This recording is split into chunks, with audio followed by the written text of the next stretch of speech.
ఈ చామదుంపల వేపుడు వేడి వేడి అన్నంలోకి నెయ్యి వేసుకుని తినొచ్చు. లేదంటే రసం, సాంబార్‌లో సైడ్ డిష్‌గా నలుచుకోవడానికి కూడా చాలా టేస్టీగా ఉంటుంది. ఈజీగా ప్రిపేర్ చేసేసుకోవచ్చు.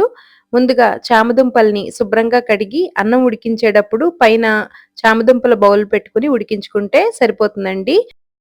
ఇంకా వాటర్ ఏమీ వేయకుండా ఇలా ఆవిరి మీద 3 విజిల్స్ వస్తే సరిపోతుందండి.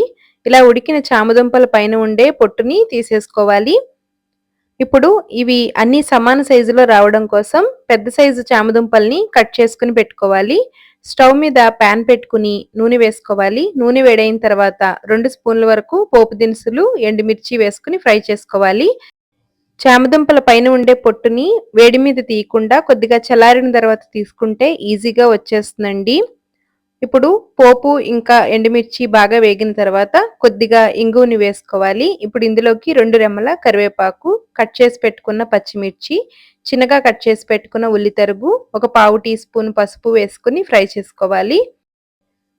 ఉల్లిపాయ ముక్కలు ఈ విధంగా ఫ్రై చేసుకుంటే సరిపోతుందండి. ఇప్పుడు కట్ చేసి పెట్టుకున్న చామదుంపల్ని వేసుకుని ఫ్లేమ్‌ని మీడియం ఫ్లేమ్‌లో పెట్టుకొని ఫ్రై చేసుకోవాలి.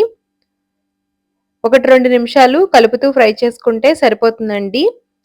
ఈ విధంగా ఉంటే చాలా టేస్టీగా ఉంటుంది. ఇప్పుడు ఇందులోకి తగినంత కారం వేసుకోవాలి.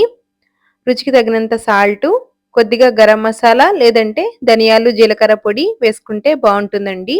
దంచిన వెల్లుల్లి, కట్ చేసి పెట్టుకున్న కొత్తిమీర తరుగు వేసుకొని మరొకసారి కలుపుకోవాలి.